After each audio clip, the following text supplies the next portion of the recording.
కోటిలోని రాష్ట్ర వైద్య ఆరోగ్య కుటుంబ సంక్షేమ శాఖ కార్యాలయం ఎదుట ఆమ్ ఆద్మీ పార్టీ ఆందోళనకు దిగింది. విధుల నుంచి తొలగించిన నర్సులను వెంటనే విధుల్లోకి తీసుకోవాలని డిమాండ్ చేస్తూ ఆమ్ ఆద్మీ పార్టీ కన్వీనర్ దిడ్డి సుధాకర్ ఆధ్వర్యంలో కార్యాలయాన్ని ముట్టడించారు. నేతలు కార్యాలయంలోకి వెళ్లేందుకు ప్రయత్నించడంతో పోలీసులు వారిని అడ్డుకున్నారు. దీంతో ఇరువురి మధ్య తోపులాట జరిగింది. కరోనా సమయంలో ప్రాణాలకు తెగించి సేవలందించిన నర్సులను విధుల నుంచి తొలగించడం దారుణమన్నారు. వెంటనే తొలగించిన నర్సులను విధుల్లోకి తీసుకోవాలని వారు డిమాండ్ చేశారు. आउटसोर्सिंग नर्सों क्या मेरा होता है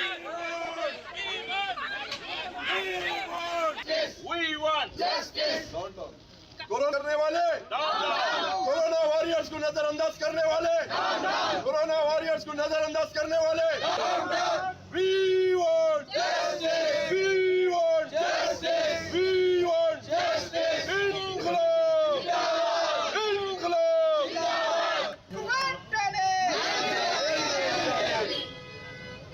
आउटसोर्सिंग नर्सों क्या मेरा होता है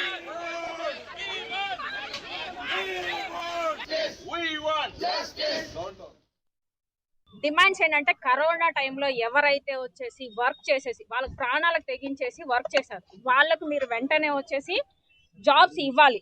అది ఫస్ట్ డిమాండ్. ఎందుకంటే వాళ్ళు 1.5 year నుంచి వెయిట్ చేసుకుంటూ ప్రతి కలెక్టర్ ఆఫీస్ నుంచి నిజామాబాద్ కానీ హైదరాబాద్లో కానీ మొన్న కూడా మేము సంగీత సత్యనారాయణ గారిని ఇక్కడ కొత్తగా వచ్చిన కలెక్టర్ని కలిసినా కూడా తను ఏమంటుంది అంటే పాత వాళ్ళు చేసినాయని ఇవన్నీ ఇచ్చారు మేడం మాకు అని చెప్పేసి హంబక్ అంటుంది. అంటే పోయిన కలెక్టర్లు ఇచ్చింది హంబక. అలా మాట్లాడే పద్ధతేనా కలెక్టర్ గారికి? అదొక విషయం. అలాగే మేము ఉస్మానియా యూనివర్సిటీలో కూడా మొన్న మేము ఇన్స్పెక్షన్కి వెళ్ళినప్పుడు కూడా అక్కడ మరీ దరిద్రంగా ఉన్నది.